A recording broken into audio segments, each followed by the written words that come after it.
ዩዋን አፕ የገዙ ሰዎች እየተጸጸቱ ነው። የዛሬው ፕሮግራሜ 5 እና 6 ሚሊዮን ብር ይዛችሁ መኪና ለመግዛት የምትንቀሳቀሱ ሰዎች ካላችሁ ይጠቅማችኋል። ጆሮአችሁን ስላችሁ አዳምጡ። እውነት ለመናገር የዛሬውን ፕሮግራም ለመስራት ያነሳሳኝ ምን መሰላችሁ? ከ15 ቀን በፊት አንድ የዩዋን አፕ መኪና ባለቤት ደውሎልኝ ነበርና ስልኩን ልክ እንዳነሳሁት በጣም ተጸጽቻለሁ ጎሳ የሚል ነገር ይነግረኛል እና በጣም ደነገጥኩ። ምን ሆነ የተጸጸትኩ አልኩት። ዩዋን አፕ በመግዛቴ እጅግ በጣም ተጸጽቻለሁ አለኝ። ለምን ስለው አዲስ የገባውን ተሽከርካሪ አይቶ ከሆነ ቻንጋን ኪኦ5 ይባላል እና 500 ኪሎ ሜትር እኮ ነው የሚሄደው እና ስለው 500 ኪሎ ሜትር መሄድ የሚችል መኪና በተመሳሳይ ዋጋ ማግኘት እየቻልኩኝ በአንድ ሳምንት ውስጥ ተሸወርኩኝ፣ ተጸጽቻለሁ። አንድ ሳምንት ብቆይ ኖሮ 500 ኪሎ ሜትር መሄድ የሚችል መኪና እገዛ ነበር አለኝ። እውነት ይሄ ተሽከርካሪ አዲስ የገባው ማለትም የቻንጋን ኪው05 የሚባለው ተሽከርካሪ ዩዋን አፕን የሚያስንቅ መኪና ነው ወይ ብዬ ተነሳው ማለት ነው። ስለዚህ ሁለቱን ሪቪው ላደርግላችሁ ወደድኩኝ። 5 እና 6 ሚሊዮን ብር ያላቸው ሰዎችም ይሄ ጥያቄ ሊፈጠርባቸው እንደሚችል ምንም ጥርጥር የለውም ማለት ነው። ስለዚህ ሁለቱ ተሽከርካሪዎች ምንድነው ያላቸው አንድነትና ልዩነት የሚለውን ነገር በስፋት እንመለከታለን። ከዛ በፊት ግን አሁን የምገኘው አዲሱ ቢሮዬ ነው። መስቀል ፍሎር እገኛለሁ። በአካልም በስልክም ልታገኙ ትችላላችሁ። ከታች ስልኬን አስቀምጬላችኋለሁ። የመጀመሪያው ሁለቱን ተሽከርካሪዎች የምናወዳደርበት ሬንጅ ነው። ሬንጅ እንግዲህ በጣም መሰረታዊ ጉዳይ ነው። ኢትዮጵያ ውስጥ ማተር ከሚያደርጉ ነገሮች መካከል አንደኛው ሬንጅ ነው። በአንድ ጊዜ ቻርጅ ስንት ኪሎ ሜትር መሄድ ይችላሉ የሚለው ነው። ቻንጋን ኪኦ5 እንደምታውቁት 506 ኪሎ ሜትር በስፔሲፊኬሽን ደረጃ በፋብሪካ ደረጃ በሲኤልሲሲ ሜጀርመንት 506 ኪሎ ሜትር ይሄዳል። ዩዋን አፕ እንደምታውቁት ደግሞ 401 ኪሎ ሜትር ነው። ስማርቱን ነው። አሁን ሁለቱም ስማርቶች ናቸው። ለማወዳደር እየሞከርኩ ያለሁትም ሁለቱም ተሽከርካሪዎች ነው። ስለዚህ ቻንጋኑ 500 ኪሎ ሜትር ይሄዳል፣ ዩዋን አፕ ደግሞ 400 ኪሎ ሜትር ይሄዳል። ይሄ ግልጽ የሆነ ልዩነት ነው። በኪሎ ሜትር መኪና የሚያወዳደር ሰው ካለ በግልጽ ሊያዩ የሚችለው ቻንጋን ኪኦ5 ነው። ምክንያቱም 506 ኪሎ ሜትር ስለሚሄድ ማለት ነው። ሌላኛው ዋጋ ነው። ዋጋ ሁለቱም ተቀራራቢ ዋጋ ነው እየተጠራባቸው ያለው። 400 ኪሎ ሜትር የሚሄደውም 500 ኪሎ ሜትር የሚሄደውም ሁለቱም ከ5 እስከ 6 ሚሊዮን ብር እየተጠሩ ይገኛሉ። ሬንጁን ያሰፋሁት ለምንድነው? የኢትዮጵያ ማርኬት በጣም ተለዋዋጭ ስለሆነ ነው። ሶስተኛው ነጥቤ የሚሆነው ደግሞ ኤክስቴሪየር ወይም ውጫዊ ገጽታን በተመለከተና ዳይሜንሽን፣ ርዝመት፣ ስፋት፣ ቁመት የሚለውን ነው። በአቋም ደረጃ ብዙ ሰዎች ቻንጋን ኪኦ5ን ሲመለከቱት በጣም አነስ ያለ መኪና ነው፣ ከዩዋን አፕ አንጻር በጣም ትንሽ መኪና ነው የሚል ሀሳብ ሲሰጡ እመለከታቸዋለሁ። እስኪ ርዝመቱን እንመለከታለን። ቻንጋን ኪኦ5 ርዝመቱ 4435 ሚሊ ሜትር ነው። ዩዋን አፕ ደግሞ 4310 ሚሊ ሜትር ነው። በመካከላቸው 125 ሚሊ ሜትር ልዩነት አለ። በዚህ ማለትም ቻንጋን ኪኦ5 ርዝመት ይበልጧል ዩዋን አፕን ማለት ነው። ሌላኛው ስፋት ነው። ስፋትን በተመለከተ 1855 አካባቢ ሚሊ ሜትር ነው ያለው ቻንጋን ኪኦ5። ዩዋን አፕ ደግሞ 1830 ነው። በመካከላቸው የ25 ሚሊ ሜትር ልዩነት አለ ማለት ነው። አሁንም በስፋት የሚበልጠው ቻንጋን ኪኦ5 የተባለው ተሽከርካሪ ነው።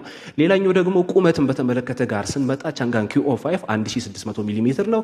ዩዋን አፕ ደግሞ 1675 ነው። በቁመት ግን ዩዋን አፕ ይበልጣል። ስለዚህ ሁለቱን ጎን ለጎን ስትመለከቷቸው መኪኖቹ ዩዋን አፕ ትልቅ መስሎ የሚታያችሁ ቁመቱ በ75 ሚሊ ሜትር ከቻንጋን ኪኦ5 ስለሚበልጥ ነው እንጂ ርዝመትና ስፋት ቻንጋን ኪኦ5 ነው የሚበልጠው ከዩዋን አፕ አንጻር ሲታይ ማለት ነው።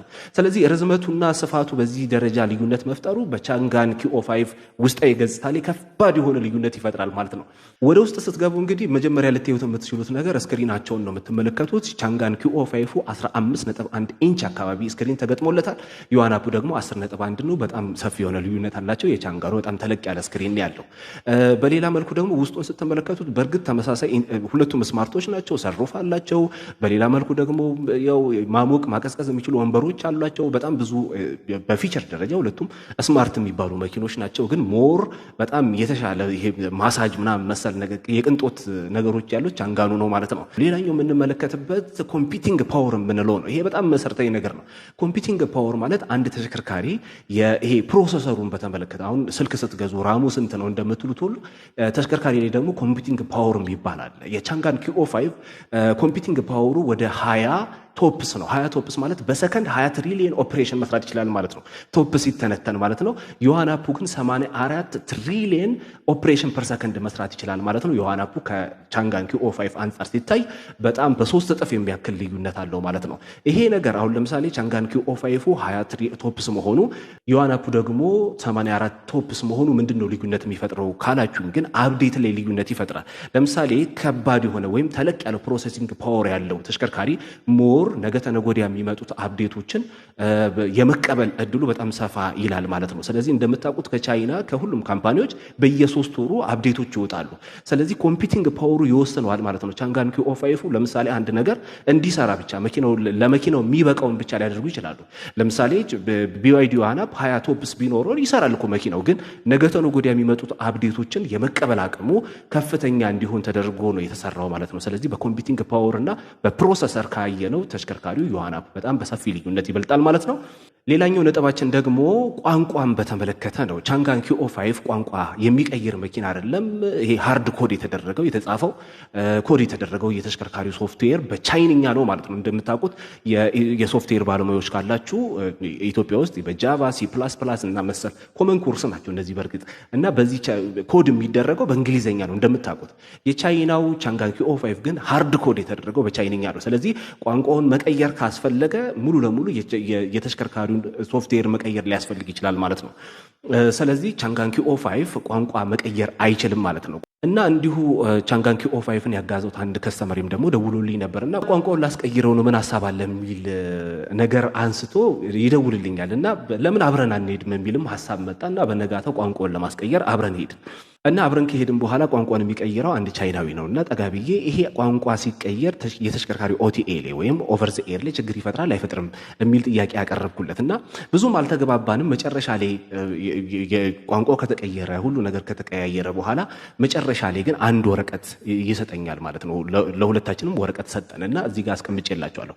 ወረቀቱ ላይ ምንድነው የሚለው የተሽከርካሪውን OTA ወይም ኦቨር ዘ ኤር ማብራት አትችሉም፣ ማለትም ተሽከርካሪው አፕዴት ማድረግ አትችሉም የሚል ሐሳብ ነው። ሁለተኛው ደግሞ ተሽከርካሪውን ፋክተሪ ሪሲት ማድረግ አትችሉም አለን ማለት ነው። ስለዚህ እንዲህ ከተባለ ተሽከርካሪው አፕዴት ማድረግ አይችልም፣ በሌላ መልኩ ደግሞ ተሽከርካሪውን ፋክተሪ ሪሲት ማድረግ አትችሉም። ስለዚህ ተሽከርካሪው አፕዴት ከተደረገና ፋክተሪ ሪሲት ወይም ሪስቶር ከተደረገ ወደ ነበረበት ቋንቋ ይመለሳል ወይም አፕዴት ማድረግ አይቻልም ማለት ነው። እንደውም ዶክመንቱ ላይ ከተመለከታችሁት ፕሊዝ ተርን ኦፍ አውቶማቲክ አፕዴት ይላል ወይም አውቶማቲክ OTA ማለት